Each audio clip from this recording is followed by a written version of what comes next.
ఉన్న బంగారాన్ని విడిపించి ఆ రోజు ఆన్లైన్ రేటుకే మేము కొంటాం. Sharma gold company. నమస్తే, సుమన్ టీవీ ప్రేక్షకులకు స్వాగతం. మనతో పాటు జ్యోతిష మహోపాధ్యాయ డాక్టర్ పద్మజారాణి గారు ఉన్నారు. నమస్కారం అమ్మా. నమస్కారం. మేషరాశి, వృషభ రాశి గారు వాళ్ళ లక్షణాల గురించి తెలుసుకున్నాము. ఈరోజు మిథున రాశి వారి లక్షణాలు, వాళ్ళకి బలాలు బలహీనతలు ఏ విధంగా ఉంటాయి కాస్త తెలియజేస్తారా? తప్పనిసరిగా. ఇప్పుడు మిథున రాశి అయినా, మిథున లగ్నమైనా, లేకపోతే మన జోడెక్ సైన్స్లో మాట్లాడుకుంటూ ఉంటాం జెమిని అని చెప్పి. అంటే ఇవన్నీ కామన్గా ఒకటే అయినా వీటిల్లో కామన్గా ఉండే లక్షణాలు ఉంటాయి. అంటే దేనికైనా మనం బుధుడిని అధిపతిగా చెప్తాం కాబట్టి వీళ్ళ యొక్క లక్షణాలు ఎలా ఉంటాయి, తర్వాత దీంతోపాటు యొక్క వీళ్ళ ఆరోగ్యం, లేదా వీళ్ళ యొక్క మానసిక పరిస్థితి అనుకోవచ్చు, మనస్తత్వం అనుకోవచ్చు, తర్వాత వీళ్ళు రాణించే రంగాలు, ఈ విషయాలను కూడా మనం తీసుకున్నట్లయితే సాధారణంగా ఈ మిథున లగ్నం వాళ్ళు చాలా మృదు స్వభావంతో ఉంటారు. మిథున రాశి అయినా మిథున లగ్నమైనా వీళ్ళు చాలా మృదువైన స్వభావం కలిగి ఉంటారు. ఇతరుల అభిప్రాయాలకి ఎక్కువ విలువిస్తారు.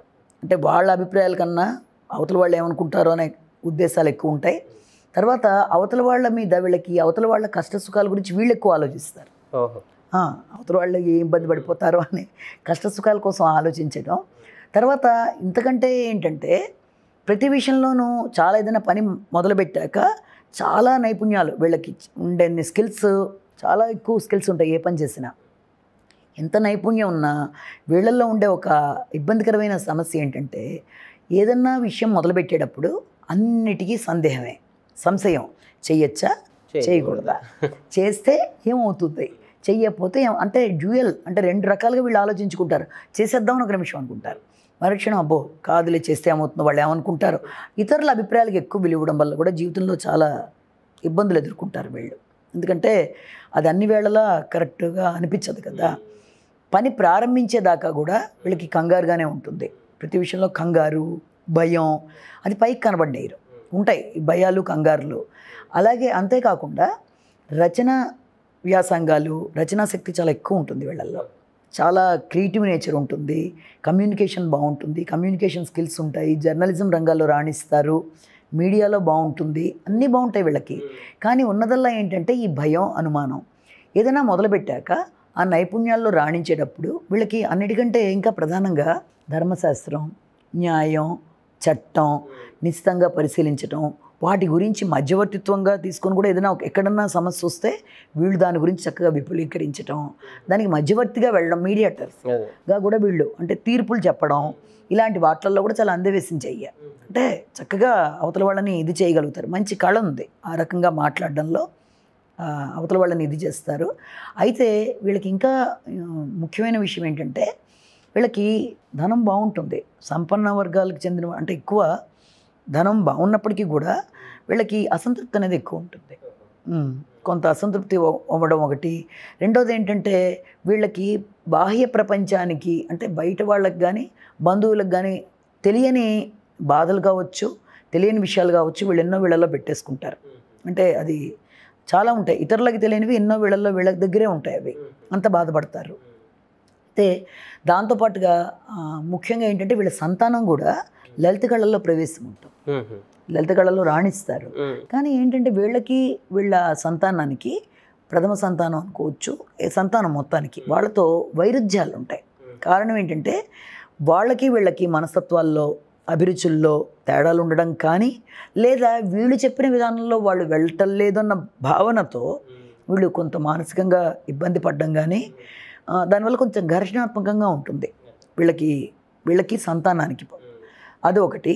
రెండోది ఏంటంటే వీళ్ళు ప్రతిదీ కూడా జాగ్రత్తగా దాచుకోవడం, ఆ దాచుకున్న దాన్ని ఖర్చు పెట్టే విషయంలో అవి ఎలాంటి వాటికి ఖర్చు పెడతారంటే విలాసవంతమైన వాటికి, అంటే ఎంతో చక్కగా జాగ్రత్తగా కూడబెట్టుకొని సడన్గా వీళ్ళు పెట్టే పెట్టుబడులు విలాసవంతమైన వస్తువుల మీద కానీ, లేకపోతే ఏదన్నా వాటి మీద పెట్టుబడులు పెట్టి అనుకోకుండా నష్టపోవడం కానీ, అలాంటి వాటికి కూడా ఆస్కారం ఉంటుంది.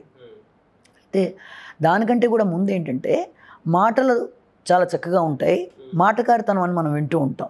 చమత్కారంగా మాట్లాడతారు, మాటలతో అవతల వాళ్ళని డామినేట్ చేయడం, ఇలాంటివన్నీ కూడా వీళ్ళల్లో ఉంటాయి. కానీ అవతల వాళ్ళని మాట్లాడనీయకుండా వీళ్ళే మాట్లాడేస్తారు మొత్తం. అది ఇంకొక విచిత్రమైన వైఖరి. వీళ్ళు వింతగా, విడ్డూరంగా, అంటే ఫన్నీగా మాట్లాడుతూ ఉంటారనమాట. అంటే వీళ్ళ కంపెనీ ఇష్టపడతారు చాలామంది, జోవియల్గా మాట్లాడతారని అనుకోవచ్చు. అలా సరదాగా మాట్లాడడం, లోపల ఎన్ని బాధలున్నా వాటిని ఓవర్కమ్ చేస్తూ సరదాగా మాట్లాడుతూ ఉంటారు. కొంత లోపల బిడియం మొహమాటం ఉంటుంది. తనతో తను ఏదైనా మొదలు పెట్టడానికి చాలా ఇబ్బంది పడతారు. అది అంతా కరెక్ట్ అని తెలిసినా చెప్పడానికి భయపడతారు. అంటే ఏమో అందులో తప్పు ఉందేమో వీళ్ళలో వీళ్ళే ప్రశ్నించుకుంటారు. దీనివల్ల ఏమవుతుందంటే కొన్నిసార్లు అవకాశాలు కూడా చేజారిపోతాయి. ఇలాంటివి తర్వాత చక్కగా మాట్లాడి మనుషుల్ని ఆకర్షించుకోవడం, నలుగురితో సరదాగా మాట్లాడడం, కలుపుగోలుతనం, స్త్రీలైతే చక్కగా మంచిగా వంట చేయడం, ఇలాంటి లక్షణాలన్నీ వీళ్ళల్లో ఉంటాయి. అయితే ప్రతి విషయాన్ని భూతద్దంలో చూడడం అనేది వీళ్ళ యొక్క మేజర్ కొంత లక్షణం. దానివల్ల ఏమవుతుంది అంటే చిన్న చిన్న వాటికి కూడా ఓవర్ సెన్సిటివ్గా ఫీల్ అవుతారు, చాలా ఎక్కువ బాధపడిపోతారు. అవతల వాళ్ళు ఆ ఉద్దేశంతో అనకపోయినా బాబాయ్ అలా అనుంటారేమో మనని ఇలా ఇందాక అన్నాను కదా, అవతల వాళ్ళ అభిప్రాయాలకి ఎక్కువ విలువిస్తారని, వీళ్ళ అభిప్రాయాలకి విలువ వీళ్ళే తక్కువ ఇచ్చుకుంటారు.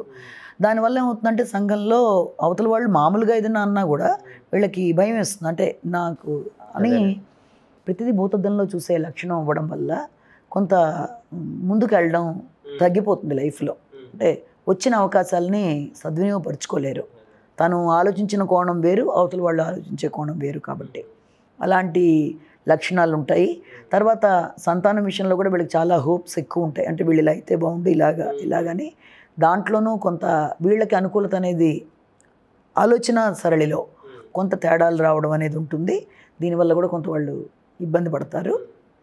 తర్వాత ఈ మధ్యవర్తిగా ఉండే సందర్భాల్లో కూడా అన్నీ నిశ్చితంగా పరిశీలించి అందరికీ కూడా మీడియేటర్గా వెళ్ళేటప్పుడు కూడా వీళ్ళకి ఎక్కువగా వచ్చే అనారోగ్యాలు ఎలా ఉంటాయంటే నిద్ర సరిగ్గా పట్టదు. ఎందుకంటే ఎక్కువ ఆలోచిస్తూ ఉంటారు వీళ్ళు.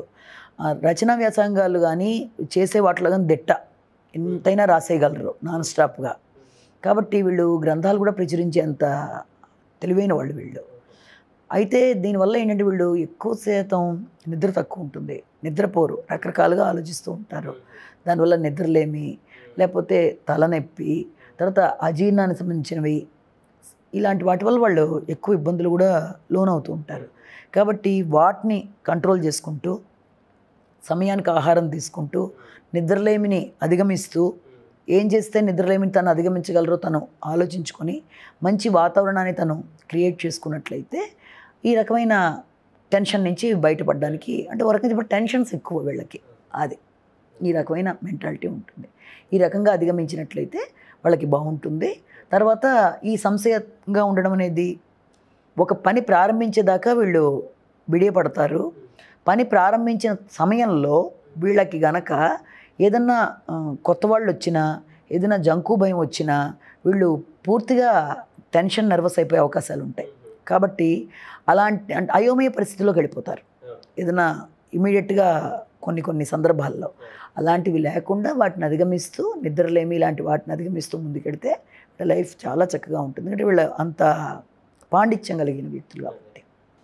చాలా సంతోషం అమ్మా. మిథున రాశి వారి గురించి కూడా చాలా బాగా వివరించారు. నమస్తే. సంతోషం. సుమన్ టీవీలో మీ పర్సనల్ అండ్ బిజినెస్ ప్రమోషన్స్ కోసం కింది నెంబర్కి కాంటాక్ట్ చేయండి.